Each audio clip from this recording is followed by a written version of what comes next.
On the night before her execution, Christa Gale Pike sat inside a quiet death row cell in Tennessee, holding a small piece of paper that she had folded and unfolded so many times its edges had softened. According to staff members who saw her that evening, she whispered something almost to herself. A line calm enough to sound peaceful, but heavy enough to stay with everyone who heard it. "I wish someone had stopped me before I became the person they're about to execute." It wasn't loud, it wasn't dramatic, it was almost reflective. And in that moment, the weight of her final 24 hours began to settle over the prison like a slow-moving storm.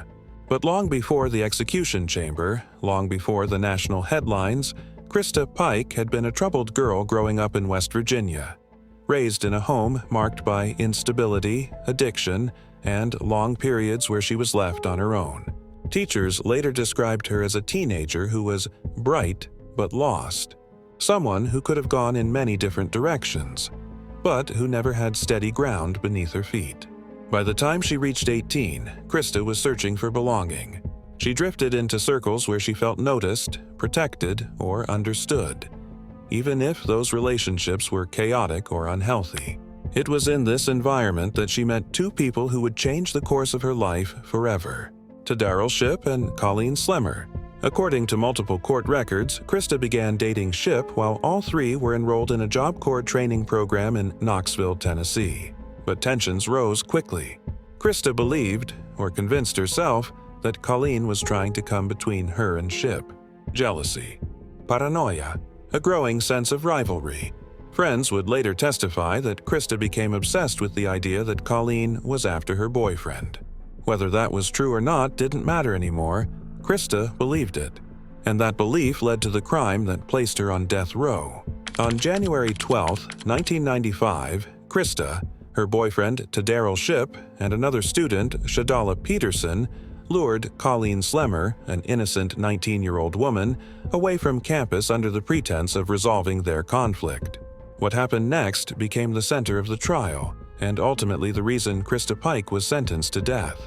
Prosecutors argued that Christa planned the attack out of jealousy and personal hatred, that she intended to harm Colleen, and that the act was deliberate.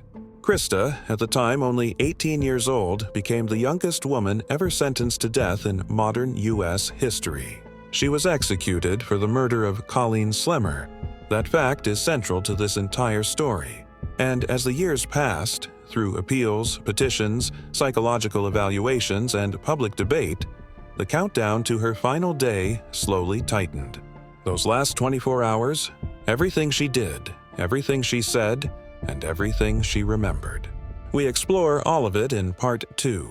The investigation into the death of Colleen Slemmer moved fast, almost too fast. Detectives in Knoxville already had a name whispered among students: Christa Pike. What they didn't expect was how quickly the case would break open. When officers searched Pike's belongings, they found something that stunned even experienced investigators: a small piece of human skull, a chilling trophy, one she reportedly kept in her jacket pocket. And that discovery pushed the investigation into a darker direction. The more people they interviewed, the clearer the picture became. This wasn't a random act or a moment of panic. According to the police report and court testimony, tension had been growing between Pike and Slemmer for days. Christa believed, incorrectly, that Colleen was trying to take her boyfriend, a student named Tadaryl Shipp. That belief, mixed with jealousy, insecurity, and a loyalty to a small self-styled, cult-like group within the Job Corps program, created a dangerous atmosphere around her. But what shocked everyone was how fast anger turned into violence. Witnesses testified that Christa lured Colleen into a wooded area near the campus under the pretense of resolving their issues. But once there, hostility escalated. The confrontation turned deadly. What happened next would become the heart of the case, details the jury would never forget, and the very reason the prosecution pushed for the death penalty. It wasn't only that Christa Pike was involved. It was the level of cruelty attributed to her leadership in the attack, as stated by witnesses and participants during the trial. The prosecution argued that she was the instigator, the one who initiated the violence, and the one who took the lead while others followed.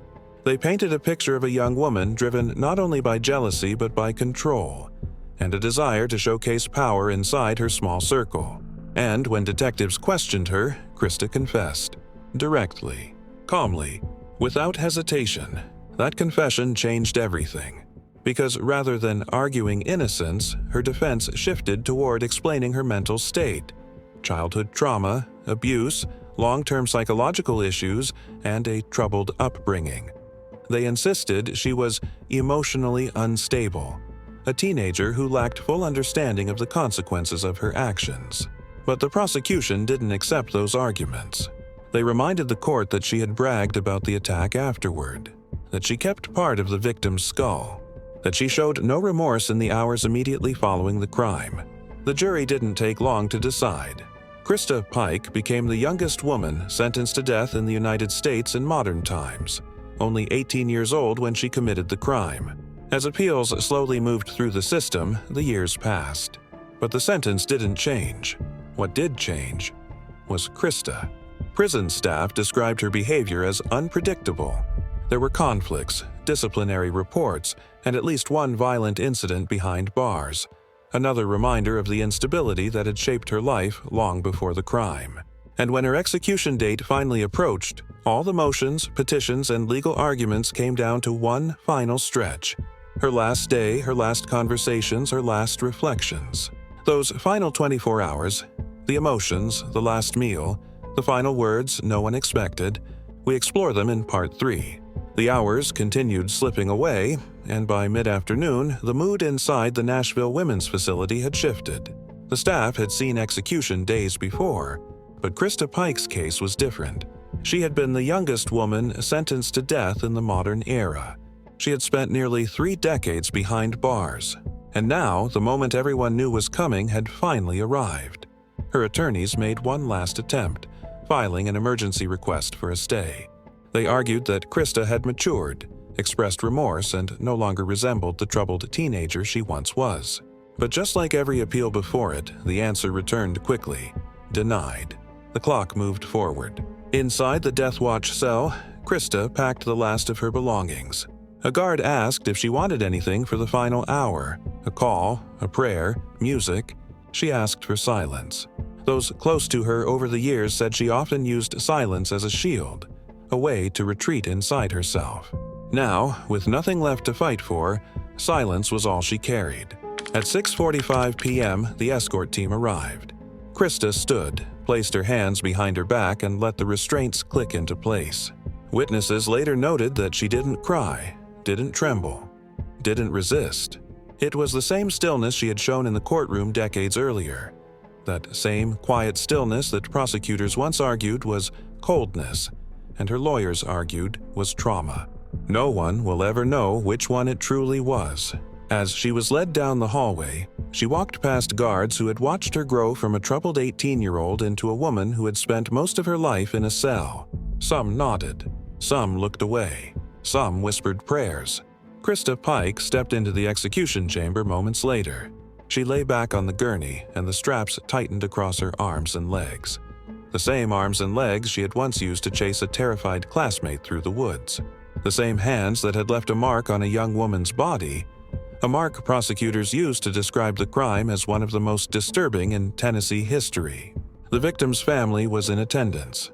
They had waited nearly 30 years for this night.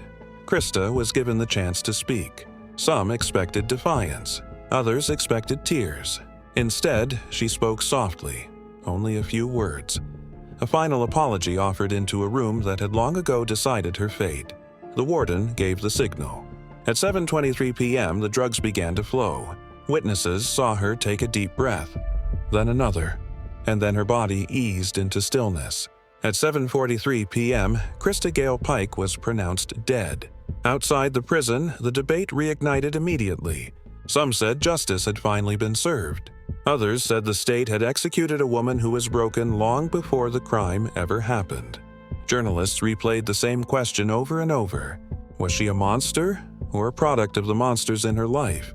Inside the prison, the chamber lights dimmed, the staff walked away, and the gurney was prepared for the next case. And just like that, the story of Christa Pike A story that began with a troubled childhood, exploded into a brutal murder, and spiraled through decades of legal battles, reached its final line.